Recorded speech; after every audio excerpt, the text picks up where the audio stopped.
Paano gumawa ng account sa CSC eServe? Punta tayo sa phone.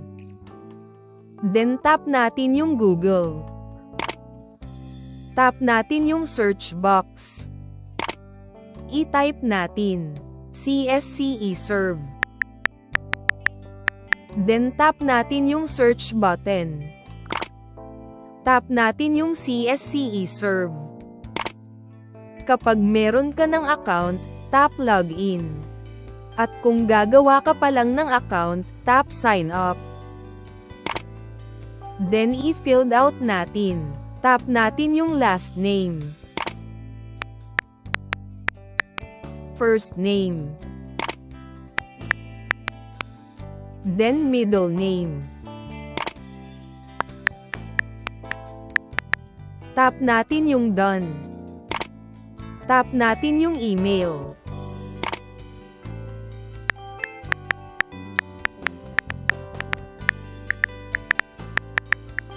Tap natin yung contact details.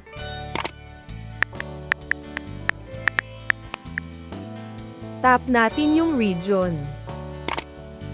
Select natin yung NCR. Tap natin yung province. Select natin Metro Manila, then City of Manila. Tap natin yung Create Password.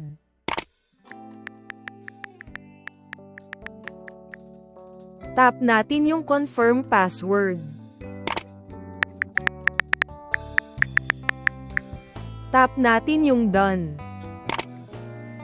Tap natin yung Register. Tap natin yung OK. Tap natin yung pop-up message ng ating email. Or puntahan ninyo yung inyong email. Then tap natin yung link. Then dito ay mag-login tayo. Tap natin yung email. Then ilagay natin.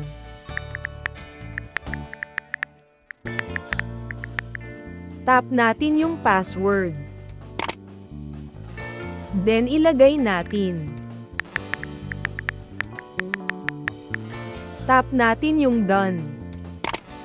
Tap natin yung Login. Then okay na. Pwede na tayo mag-avail ng slot. Sa akin ay nasa NCR. Scroll natin. Tap natin yung region.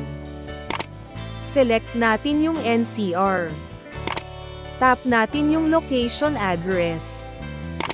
Pwede tayong pumili ng field office kung saan tayo malapit. Select natin yung CSCFO Manila.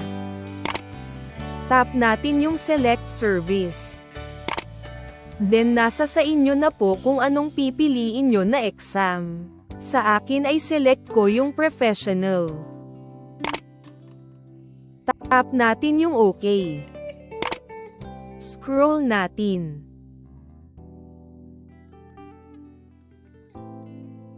Tap natin yung right arrow button.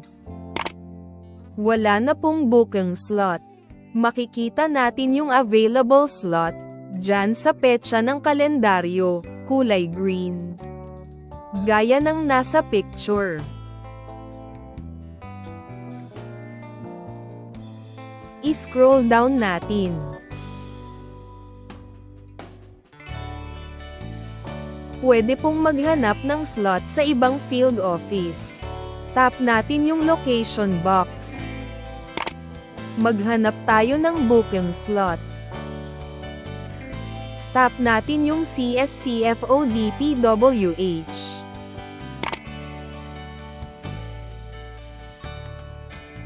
Tap natin yung Select Service. Tap natin yung CS Professional. I-scroll natin.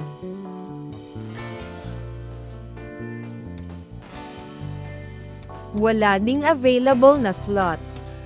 I-scroll down natin.